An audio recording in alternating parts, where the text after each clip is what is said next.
அவங்க கோமாவுக்கும் போயிட்டாங்க.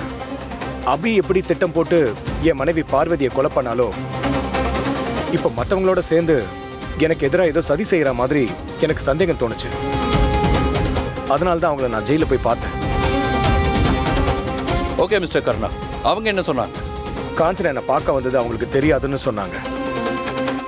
என்னை பார்த்து நீ நிம்மதியாவே இருக்க முடியாது, கண்டிப்பா நான் ஜெயில இருந்து வெளியில வருவேன்னு என்கிட்ட சவால் விட்டாங்க.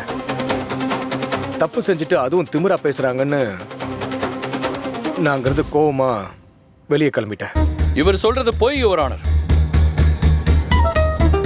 அபியை சந்திக்க வந்த இந்த கர்ணா அவங்க கிட்ட இந்த கொலையை பத்தி எதுவுமே பேசக்கூடாதுன்னு வெளியே வர முயற்சி பண்ணா அவங்க உயிரோடவே இருக்க முடியாதுன்னு சொல்லி மிரட்டியிருக்காரு.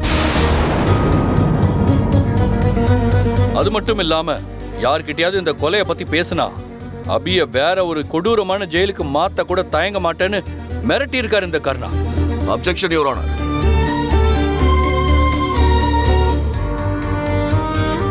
S, proceed. Thank you your honour. எதிர்த்தரப்பு வக்கீல் ஆரம்பத்திலிருந்தே யூகத்தின் அடிப்படையில் மற்றவர்கள் மீது குற்றம் சுமத்துவதை நான் வன்மையாக கண்டிக்கிறேன். காஞ்சனா எனும் சிறை வார்டன் கர்ணாவை சந்திக்க சென்றிருக்கிறார். அதற்கு பின்பு உரிய அனுமதி பெற்றுதான் கர்ணா அபியை சந்திக்க சென்றிருக்கிறார் எனும் ஆதாரங்கள் ஏற்கனவே உங்கள் முன் வைக்கப்பட்ட ஃபைலில் இருக்கிறது.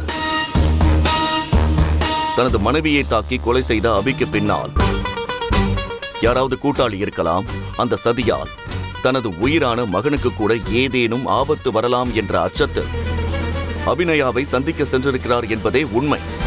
இல்லை யுவர் ஆனர்,